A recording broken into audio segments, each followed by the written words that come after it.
So speaking of recipes that you bring to the holiday table,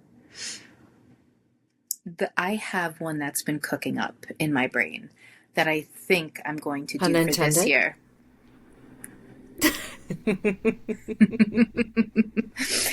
So,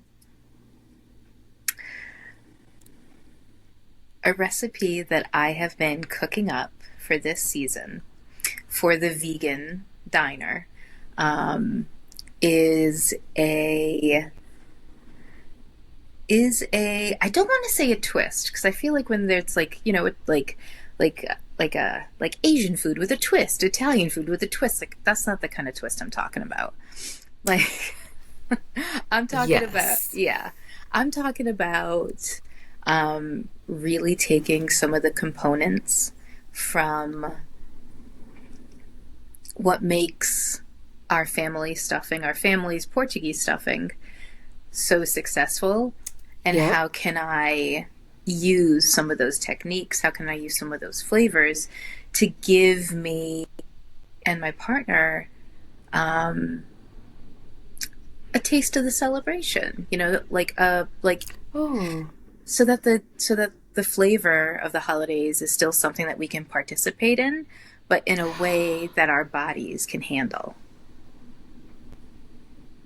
I'm taking a breath with that for everyone. So when just anyone who's tuning in, the breath is not an oh no, that's an oh wow.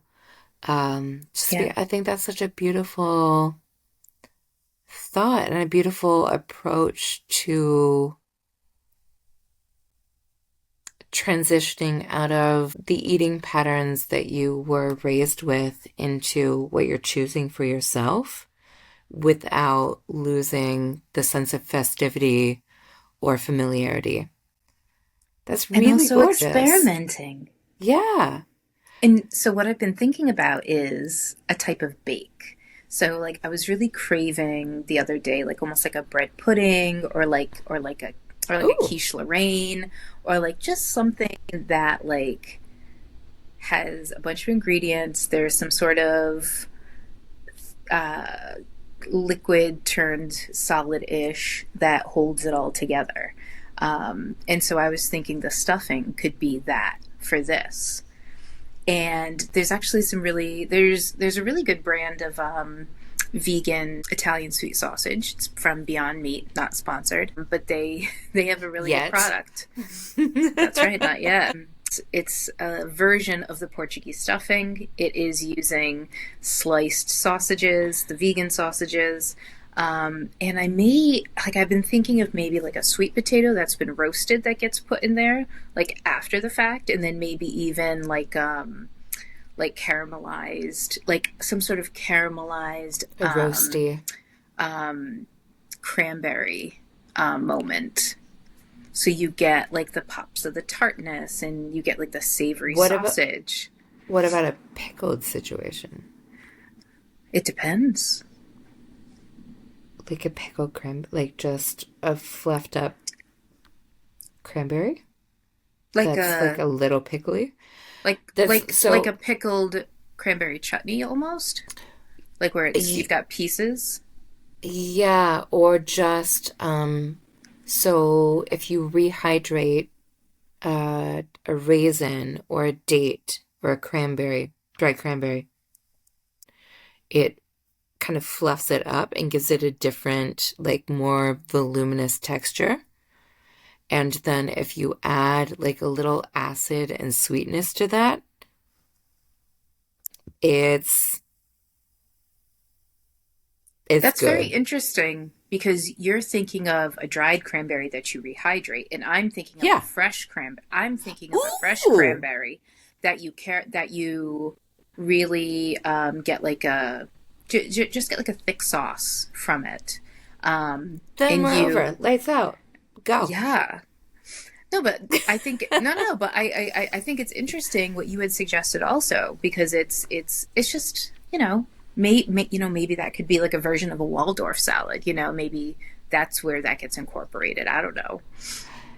Yeah, it reminds me of our email exchange like a few days ago Mm, when I shared the salad that had the like the pickle I'm sorry, the fried shallots and a bunch of textural elements, and one of them was a pickled date. And I remember distinctly that my response to you was like, I didn't even know that was possible. that's right. You can pickle a date? And What? do you remember what my response was? You're like, you pickle that date. Yeah, well, I said I have a whole bag of dates in my fridge. Use them up. Yes. Go experiment. Just haven't gotten around to it. Yeah. But yeah, so it's like I was just thinking of this like and like I don't want it held together with like gravy, like that'll just wash out all the flavor. But like that like maybe even like a hash, like something in between like a bake and a hash. Ooh. But the hash is made with all of these components. So yeah, that's been my my what I'm going to be trying to make for Thanksgiving. I love that. And just to like kind of underscore, um, I mean, we've already talked about it a little bit, but um, part of it is not just you wanting to make something delicious, which you always make delicious food. Part of it Thank you. is you trying to bridge kind of from whence you came to where you are now and being Absolutely. able to share that with everyone around the table, which is so huge to how you and I both operate. I love that you say that. So that makes me think of a Portuguese dessert called latria. Some other people call it Ooh. alatria, but we in my house we grew up saying latria, and it is a custard dish that's thickened with spaghetti noodles, and you would make it with Like from the eggs. starch of the pasta? Yes, but you cook the spaghetti in this custard mixture that does slowly thicken up because of its ingredients, because it does have eggs, but also because of the starch of the pasta. But as the custard sets, so does the pasta, and you keep the pasta in it. That's part of it, and so you can eat it warm. Yeah, and so it's custard based, and it's got like some cinnamon and nutmeg, and it's sweet. It's a sweet pasta dessert. It's a Portuguese sweet pasta dessert,